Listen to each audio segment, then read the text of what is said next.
सोमवार के व्रत को लेकर मान्यता है कि इस व्रत को करने से भगवान शिव अपने भक्तों की मन्नत जल्दी पूरी करते हैं।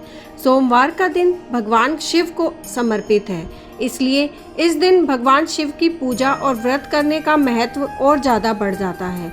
यदि आप सोमवार के व्रत को करते हैं तो आपको सोमवार व्रत कथा पढ़ना बेहद ज़रूरी है, क्योंकि इसके बिना आपका व्रत अधूरा माना जाता है। आइए जानते हैं सोमवार व्रत कथा। देवों के देव महादेव बहुत ही भोले माने जाते हैं, इसलिए उनका एक नाम भोलेनाथ भी है। पौराणिक मान्यता के अनुसार भगवान शंकर को प्रसन्न करने के लिए किसी भी तरह के खास विशेष पूजन की आवश्यकता नहीं होती, क्योंकि कहा जाता है कि वह तो भोले हैं और भक्त की मन से की गई क्षणिक मात्र की भक्ति से ही वह प्रसन्न हो जाते हैं। अगर आप भी शिव की भक्ति और कृपा पाने के लिए सावन के सोमवार का व्रत करते हैं तो इस कथा से भोलेनाथ को प्रसन्न कर सकते हैं। एक बार किसी नगर में एक साहूकार था। उसके घर में धन की कोई कमी नहीं थी, लेकिन कोई संतान ना होने के कारण वह बहुत दुखी था। संतान प्राप्ति के लिए हर सोमवार को वह व्रत रखता था और पूरी श्रद्धा के साथ शिव मंदिर जाकर भगवान शिव और पार्वती की पूजा करता था। उसकी भक्ति देखकर एक दिन मां पार्वती प्रसन्न होकर भगवान शिव से साहूकार की मनोकामना पूर्ण करने का निवेदन किया। पार्वती जी के आग्रह पर भगवान शिव ने कहा कि हे पार्वती, इस संसार में हर प्राणी को उसके कर्मों का फल मिलता है और उसके भाग्य में जो हो उसे भोगना ही पड़ता है। लेकिन पार्वती जी ने साहूकार की भक्ति देखकर उसकी मनोकामना पूर्ण करने की इच्छा व्यक्त की। माता पार्वती के आग्रह पर शिवजी ने साहूकार को पुत्र प्राप्ति का वरदान दिया, लेकिन उन्होंने बताया कि यह बालक 12 वर्ष तक जीवित रहेगा। माता पार्वती और भगवान शिव की बातचीत को साहूकार सुन रहा था, इसलिए उसे ना तो इस बात की खुशी थी और ना ही दुख। वह पहले की भांति शिवजी का पूजन करता रहा।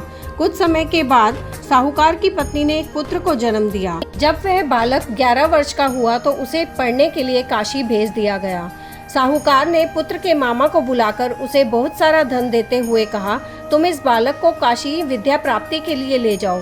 तुम लोग रास्ते में यज्ञ कराते जाना और ब्राह्मणों को भोजन दक्षिणा देते हुए जाना। दोनों मामा भांजे इसी तरह यज्ञ कराते ब्राह्मणों को दान दक्षिणा देते काशी नगरी निकल पड़े। इस दौरान रात में एक नगर पड़ा जहां नगर के राजा की कन्या का विवाह था, लेकिन जिस राजकुमार से उसका विवाह होने वाला था वह एक आंख से काना था। राजकुमार के पिता ने अपने पुत्र के काना होने की बात को छुपाने के लिए सोचा, क्यों ना उसने साहूकार के पुत्र को दूल्हा बनाकर राजकुमारी से विवाह करा दूं। विवाह के बाद इसको धन देकर विदा कर दूं और राजकुमारी को अपने नगर ले जाऊंगा। लड़के को दूल्हे के वस्त्र पहनाकर राजकुमारी से विवाह करा दिया गया। साहूकार का पुत्र ईमानदार था, उसे यह बात सही नहीं लगी, इसलिए उसने अवसर पाकर राजकुमारी के दुपट्टे पर लिखा कि तुम्हारा विवाह तो मेरे साथ हुआ है, लेकिन जिस राजकुमार के साथ तुम्हें भेजा जाएगा वह एक आंख से काना है। मैं तो काशी जी पढ़ने जा रहा हूँ। जब राजकुमारी ने चुन्नी पर लिखी बातें पढ़ी तो उसने माता पिता को यह बात बताई। राजा ने अपनी पुत्री को विदा नहीं किया, फिर बारात वापस चली गई। दूसरी ओर साहूकार का लड़का और उसका मामा काशी जी पहुँचे और वहाँ जाकर उन्होंने यज्ञ किया। जिस दिन लड़का 12 साल का हुआ उस दिन भी यज्ञ का आयोजन था। लड़के ने अपने मामा से कहा कि मेरी तबीयत कुछ ठीक नहीं है। मामा ने कहा कि तुम अंदर जाकर आराम कर लो।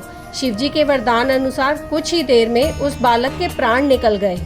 मृत भांजे को देख मामा ने विलाप करना शुरू किया। संयोगवश उसी समय शिवजी और माता पार्वती उधर से जा रहे थे।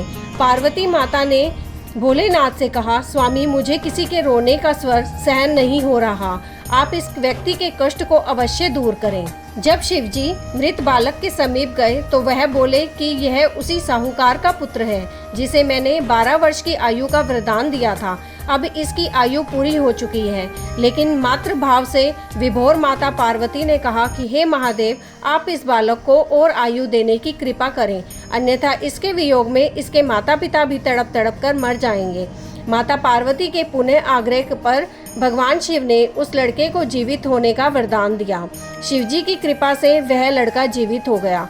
शिक्षा पूरी करके लड़का मामा के साथ अपने नगर की ओर वापस चल दिया। दोनों चलते हुए उसी नगर में पहुंचे जहां उसका विवाह हुआ था। उस नगर में भी उन्होंने यज्ञ का आयोजन किया।